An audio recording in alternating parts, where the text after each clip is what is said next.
کہ آج جشن آزادی ہے اور آپ پوری قوم جشن آزادی منا رہی ہے اور منانی چاہیے۔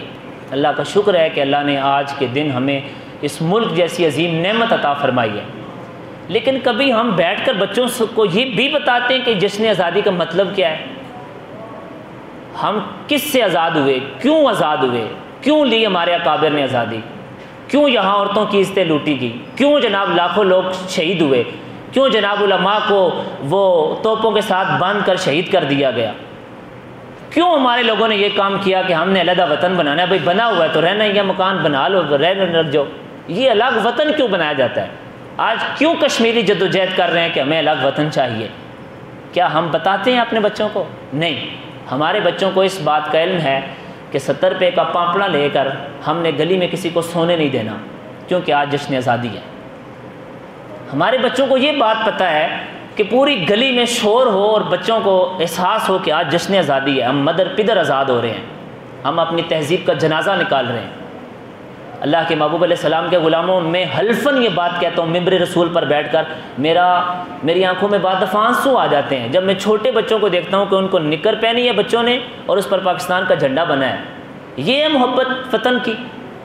ہم کسی دوسرے کو کیا کہہ سکتے ہیں کہ انڈیا والے ہمارا پرچم جلاتے ہیں؟ ہم تو خود اس پرچم کو اپنے ٹانگوں کے اوپر لگاتے ہیں اور وہاں پر بنا ہوتا ہے تو ہم پہن کر باہر گھومتے ہیں کہ ہم آزادی منا رہے ہیں۔ ہمیں کیا پتا کہ پرچم کی حیثیت کیا ہوتی ہے؟ صاحبو یہ سیکھنی ہے تو دین سے سیکھو کہ پرچم کی توقیر، اس کی عزت، اس کی حرمت کیا ہے۔ یہ سیکھنی ہے تو جنگ موتا میں چلے جاؤ جہاں صحابہ اکرام علیہم رضوان جانے قربان کر رہے ہیں، لیکن پرچم کو نیچے نہیں گرنے دے رہے کہ یہ ہماری علامت ہے، یہ ہماری پہچان ہے۔ ہم پتہ نہیں کس طرف جا رہے ہیں اور کیا قوم کو سکھا رہے ہیں۔ اور اگر آپ ان بچوں سے پوچھیں نا بیٹھ کر ان بچوں سے کہ بیٹا پاکستان بنایا کس نے ہے اور ان کے ساتھ کون تھا، تو میں حلفاً یہ کہہ سکتا ہوں کہ ان بچوں کو قائد اعظم اور علامہ اقبال کے علاوہ کسی کا نام نہیں پتہ ہوگا۔ انہیں کیا پتہ کہ کن کن لوگوں نے پاکستان کے لیے وہ اپنی جانیں قربان کی ہیں۔ یہ کیا جانے کہ پاکستان ایسے نہیں بنا۔ پاکستان بننے میں بطل حریت علامہ فضل حق خیر آبادی رحمۃ اللہ علیہ کا پہلا ہاتھ ہے، جب 1857 کی جنگ آزادی کے لیے اس مرد مجاہد نے دہلی کی مسجد میں بیٹھ کر جمعے کے بعد فتویٰ دیا تھا۔ ان بچوں کو کیا پتا کہ اس بندے کے ساتھ پھر انگریزوں نے کیا کیا ہے۔ وہ بطل حریت علامہ فضل حق خیر آبادی رحمۃ اللہ تعالیٰ علیہ کہ جن کو کالے پانی کے اندر جزیرہ انڈیمان میں جیل میں بند کیا گیا، اور ایک وقت ایسا آیا کہ علامہ فضل حق خیر آبادی سے صرف انگریز نے آ کر یہ کہا کہ فضل حق ہم تجھے آج بھی آزاد کرتے ہیں، لیکن ہمارا مطالبہ یہ ہے کہ تو یہ کہہ دے کہ ہم اپنے وطن کی آزادی سے دستبردار ہوتے ہیں، اور یہ کہہ دے یہ فتویٰ میں نے نہیں دیا ہے۔ تاریخ میں لکھا ہے علامہ فضل حق خیر آبادی رحمۃ اللہ علیہ بیٹھ نہیں سکتے تھے، اور یہ فاروقی نسل ہے۔ آج لوگ حضرت عمر کو کہتے ہیں ہم خلیفہ نہیں مانتے، تمہیں کیا معلوم عمر فاروق کا احسان کیا ہے اس ملت پر؟ آج جس وطن پر تم اتراتے ہو وہ وطن فاروق اعظم نے بنا کر تمہیں دیا ہے، اس کے دور حکومت میں فتح ہوا تھا۔ تمہیں کیا معلوم؟ امام الانبیاء فرماتے ہیں فاروق عزت اسلام ہے، ان کا لقب بھی ہے عزت اسلام۔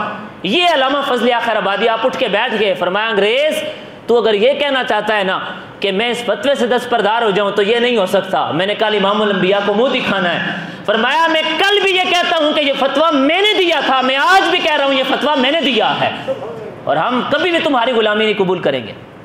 صاحبہ ان بچوں کو کیا پتا علامہ فضل حق خیر آبادی کس بلا کا نام تھا، سید کفایت علی کافی کس مرد مجاہد کا نام تھا، جو پھانسی گھاٹ پر بھی جا رہے تھے تو یہ کہہ رہے تھے کوئی گل باقی رہے گا نہ چمن رہ جائے گا، پر رسول اللہ کا دین حسن رہ جائے گا۔ یہ آخری نعت شاہ صاحب نے پھانسی گھاٹ پر جاتے وقت لکھی ہے، اور یہ وہ مرد مجاہد ہے کہ شاہ صاحب کے بارے میں خود وہ فرماتے ہیں کہ جب انگریز نے جیل کے اندر میرے جسم پر استریاں لگائیں اور سارا جسم آپ کا وہ جلا دیا تو شاہ صاحب بے ہوش ہو گئے اس درد کی وجہ سے۔ فرماتے ہیں بے ہوش ہوا، آنکھ لگی تھی کہ مدینے کے تاجدار تشریف لے آئے۔ فرمایا میرے بیٹے پریشان نہیں ہونا، بس شہادت کی دیر ہے، تو جو ہی شہید ہوتا جائے گا آمینہ کا لال تجھے خود سنبھالنے کے لیے تشریف لے آئے گا۔ یہ ان لوگوں نے پاکستان بنایا ہے، یہ ہے قربانیاں۔ پاپڑے بجانے کے لیے پاکستان نہیں بنا صاحبو، شور ڈالنے کے لیے پاکستان نہیں بنا، بچیوں کو روڈوں پر نچانے کے لیے پاکستان نہیں بنا۔ رات آپ روڈوں کے اوپر نکل جائیں، جو قوم ہماری حال کرتی ہے موٹر سائیکلوں کے سلنسر نکال کے پوری جناب روڈ پر ایک شور و غل ہوتا ہے، ہم بتا رہے ہوتے ہیں کہ ہم آزاد ہو گئے ہیں بھائی، یہ ہے ہماری آزادی۔ اور صاحبان ذی احتشام میں بات ختم کر رہا ہوں، لیکن یہ کہنا چاہتا ہوں اپنے حکمرانوں سے، یہ ملک میں نیا تماشا لگا ہوا ہے کہ اس صرف ہفتے کے دوران 2 بندوں نے ملک کے مختلف شہروں میں نبی ہونے کا دعویٰ کیا ہے۔ میں سوال کرتا ہوں کہاں ہیں ہماری ایجنسیاں، کہاں ہیں ہماری انتظامیہ؟ کل جب ان غداروں کو اور ان کذابوں کو کوئی بندہ مارے گا تو آپ کہیں گے کہ جناب یہ لوگ قانون ہاتھ میں لیتے تھے، اور یہی بات اس وقت آپ نے ممتاز حسین قادری صاحب کے حوالے سے کہی تھی۔ تو آج آپ لین ایکشن، پکڑیں لوگوں کو، کون لوگ ہیں کہ جن کو روزانہ تیار کر کے یہ جملے ان سے کلوائے جاتے ہیں؟ کن لوگوں کا ہاتھ ہے ان کے پیچھے جو ملک میں آگ لگا رہے ہیں؟ یہ کوئی ڈرامہ ہے یار؟ ہم نے پاکستان اس لیے بنایا تھا کہ نبی علیہ السلام کی نبوت کو ہم تمسخر بنا کے رکھ دیں گے، جو اٹھے تو کہے کہ جناب میں نبی ہوں، شکل تیری دیکھنے قابل نہیں ہے، نبی ایسے ہوتے ہیں؟ تو صاحبان ذی احتشام، میں اس حوالے سے مطالبہ کروں گا اپنے ملک سے، اپنے ملک کے مقتدر اداروں سے کہ ان لوگوں کو لگام ڈالی جائے اور ملک کے امن کو تباہ و برباد نہ کیا جائے۔ ہمارا ملک آگے ہی بڑے عجیب قسم کی مشکلات میں گرا ہوا ہے، لہٰذا اس کو مزید خراب نہ کیا جائے۔ اور آپ دوستوں سے یہ گزارش کرتا ہوں کہ آپ اپنے بچوں کو جشن آزادی بھی منائیں، لیکن ان کو یہ تاریخ بھی بتایا کریں کہ بیٹا یہ بڑی مشکلوں سے بنا ہے، یہ بڑی مشکلوں سے بنا ہے، ان کو یہ باتیں بھی بتانے کی ضرورت